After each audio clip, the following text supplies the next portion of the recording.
बड़ी खबर आपको बता दें जौनपुर से, जहां पर डिप्टी सीएम का आज दौरा है और अपने इस दौरे के दौरान उनके कई तरह के कार्यक्रम होने हैं। तो ये बड़ी खबर और बड़ा अपडेट आपको बता रहे हैं जौनपुर से, जहां पर पुलिस लाइन में कार्यक्रम है डिप्टी सीएम का। जिला अस्पताल में व्यवस्थाओं की भी समीक्षा करेंगे, क्योंकि अस्पतालों को लेकर के तहलका डिजिटल लगातार अपनी मुहिम चला रहा है। जौनपुर में डिप्टी सीएम ब्रजेश पाठक का संभावित दौरा है। डिप्टी सीएम के दौरे को देखते हुए जिला प्रशासन इस समय अलर्ट पर नजर आ रहा है। सुबह पुलिस लाइन में डिप्टी सीएम कुछ ही देर के बाद पहुंचेंगे और यहां से वो बाकी के कार्यक्रमों में शामिल होंगे। पुलिस लाइन में निर्माणाधीन ट्रांजिट हॉस्टल का निरीक्षण डिप्टी सीएम के द्वारा किया जाएगा और जिला अस्पताल में व्यवस्थाओं की भी समीक्षा बैठक डिप्टी सीएम के द्वारा की जाएगी। तो ब्रजेश पाठक डिप्टी सीएम उत्तर प्रदेश के जौनपुर के दौरे पर रहेंगे, जहां वो कई कार्यक्रमों में भाग लेंगे।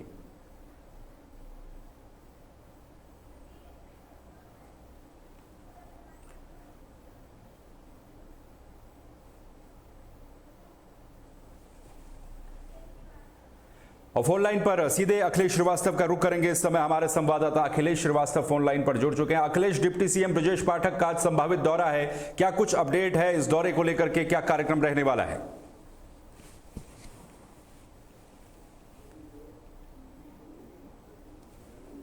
जी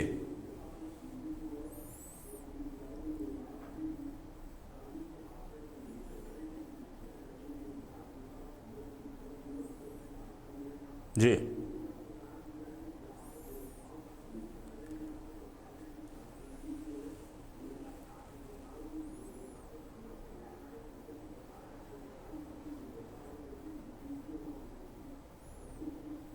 जी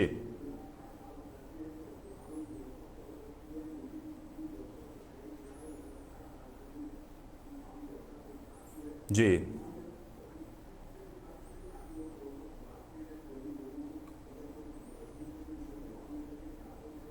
जी जी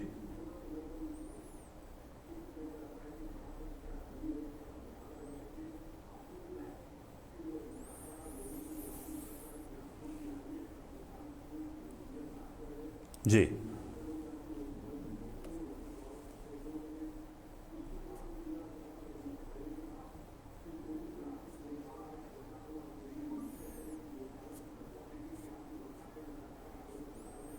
जी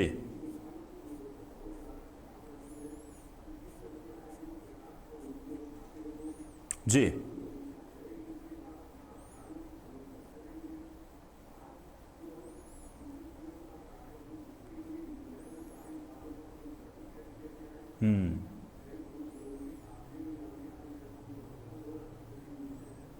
जी चलिए, बहुत बहुत शुक्रिया अखिलेश। आप नजर बनाए रखें डिप्टी सीएम के इस दौरे को लेकर के, लगातार अपडेट हम आपसे लेंगे। तो जिला अस्पताल में व्यवस्थाओं की भी समीक्षा बैठक करेंगे डिप्टी सीएम ब्रजेश पाठक, और इसके अलावा उनके कुछ और भी कार्यक्रम हैं जो आज उनके इस दौरे में शेड्यूल किए गए हैं।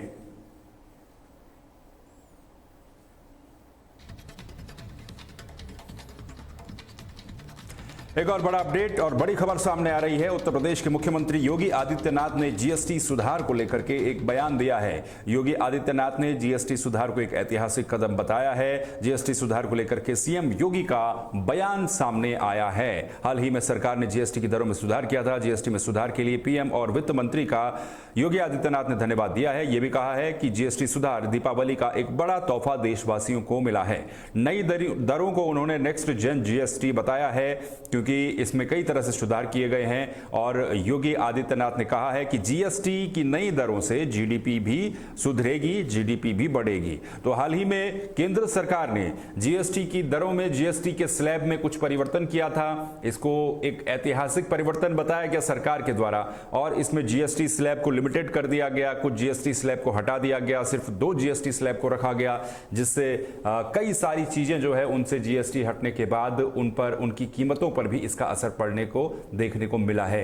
तो इसी पर ही उत्तर प्रदेश के मुख्यमंत्री योगी आदित्यनाथ का बयान सामने आया है, जिसमें उन्होंने जीएसटी में किए गए बदलावों को और इस फैसले को ऐतिहासिक बताते हुए कहा कि ये जीएसटी में सुधार का जो तोहफा है, ये दीपावली का एक बहुत बड़ा तोहफा देशवासियों को दिया गया है। साथ ही योगी आदित्यनाथ ये भी कहते हैं कि जीएसटी में बदलाव होने से या फिर उसमें सुधार होने से कहीं ना कहीं देश की जीडीपी पर भी असर पड़ेगा, जीडीपी में भी सुधार देखने को मिलेगा।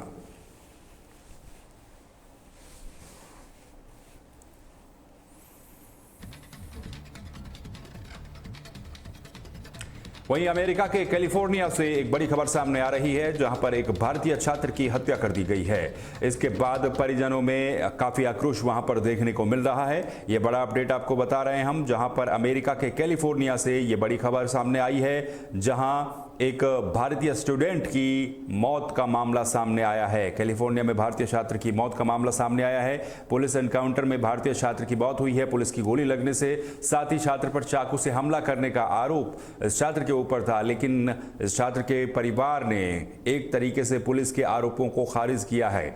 तो भारतीय छात्रों की सुरक्षा को लेकर के कई तरह की चिंताएं विदेशों में बढ़ती जा रही हैं। खासतौर पर अमेरिका की अगर हम बात करें तो अमेरिका में पिछले कुछ समय में ऐसे कुछ केसेस सामने आए जहां पर भारतीय छात्रों के साथ हिंसा और मारपीट की खबरें सामने आई थी। लेकिन आज ये जो खबर सामने आई है, इसमें पुलिस की गोली लगने से छात्र की मौत हुई है। एक भारतीय छात्र की मौत हुई है।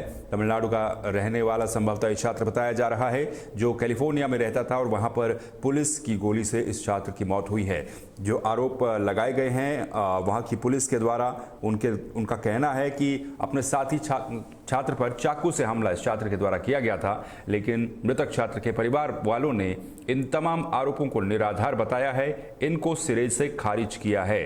तो छात्र की मौत के बाद अब कहीं ना कहीं सवाल विदेशों में रह रहे भारतीय छात्रों की सुरक्षा को लेकर के है कि किस तरीके से उनके साथ बिहेव किया जा रहा है। विशेष रूप से हमने देखा पिछले कुछ समय में ऑस्ट्रेलिया से लेकर के कनाडा और अब ये यूएसए में किस तरह से भारतीय छात्रों के साथ सलूक होता है, कई जगहों पर देखने को मिला है। एक तरह से भेदभाव भारतीय छात्रों के साथ कई बार देखने को मिला और यहां पर तो पुलिस के द्वारा ही गोली से इस छात्र की हत्या कर दी गई। एक तरह से एनकाउंटर पुलिस के द्वारा से बताया गया, लेकिन परिवार जो इस छात्र का था उसका स्पष्ट तौर पर कहना है कि उनके बेटे ने कुछ भी ऐसा नहीं किया था जिससे उसका एनकाउंटर किया जाए, और सीधे सीधे सवाल और सीधे सीधे आरोप उन्होंने पुलिस के ऊपर लगाए हैं।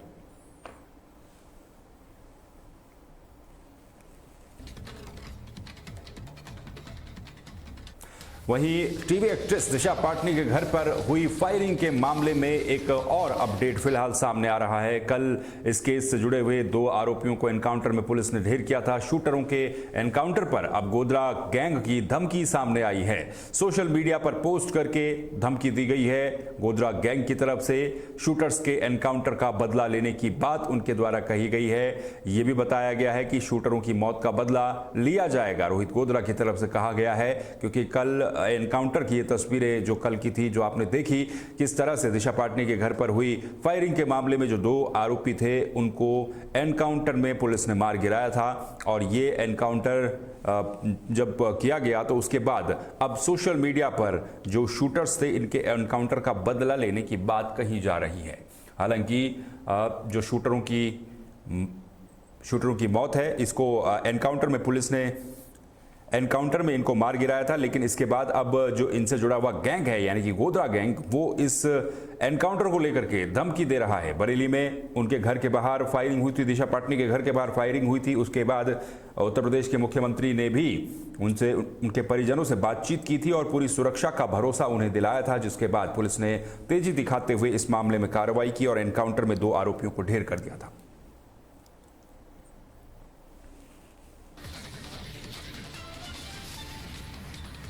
वहीं वैष्णो देवी की यात्रा से एक बड़ा अपडेट सामने आ रहा है, जहां पर वैष्णो देवी की यात्रा को एक बार फिर से शुरू कर दिया गया है। खराब मौसम के चलते वैष्णो देवी की यात्रा को बंद कर दिया गया था, लेकिन अब वैष्णो देवी की यात्रा फिर से शुरू कर दी गई है।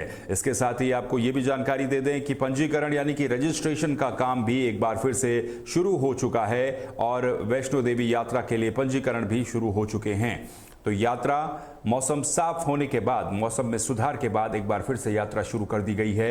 इससे पहले खराब मौसम के चलते वैष्णो देवी की यात्रा को बंद कर दिया गया था, लेकिन अब फिलहाल वैष्णो देवी की यात्रा फिर से सुचारू रूप से शुरू हो जाएगी और इसके साथ ही जो रजिस्ट्रेशन है वो रजिस्ट्रेशन भी शुरू कर दिया गया है। साथ ही तस्वीरें भी आप देख सकते हैं किस तरह से सामने आ रही है, जहां पर कटरा रेलवे स्टेशन के बाहर ये तस्वीरें हैं, जहां पर एक बार फिर से मौसम में सुधार के बाद वैष्णो देवी की यात्रा को शुरू कर दिया गया है।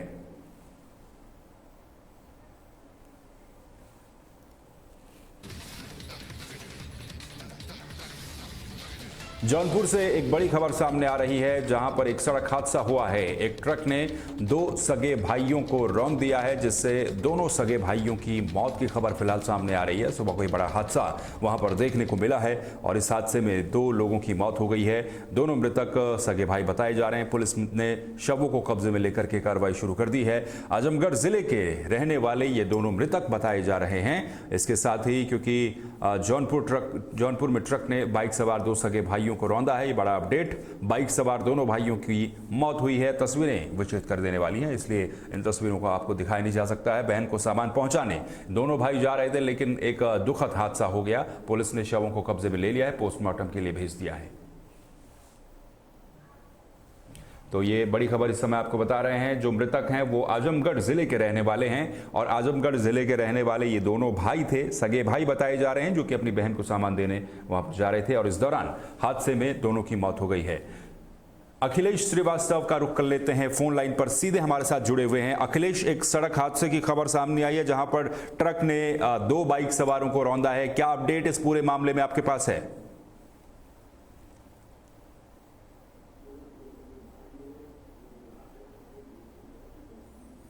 जी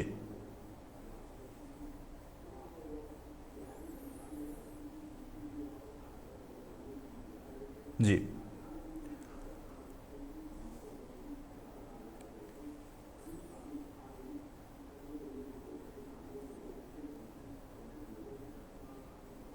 जी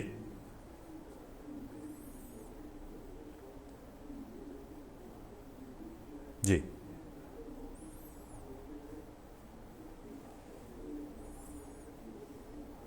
जी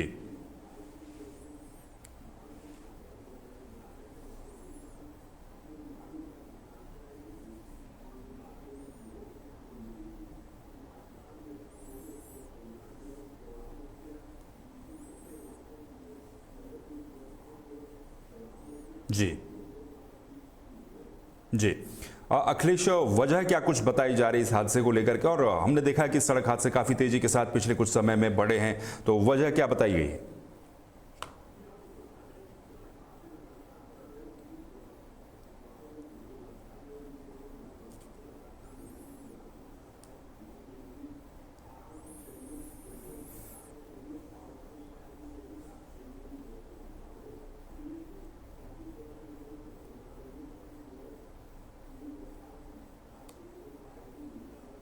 जी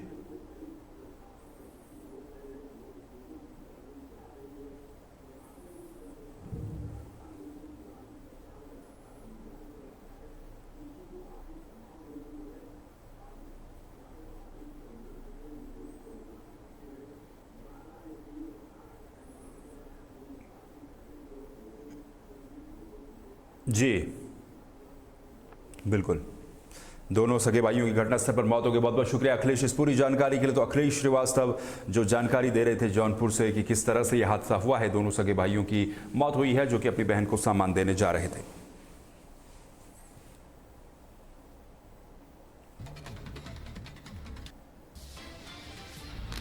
ब्रेकिंग न्यूज में फिलहाल के लिए बस इतना ही। बाकी खबरों के लिए आप बने रहिए तहलका डिजिटल के साथ। नमस्कार।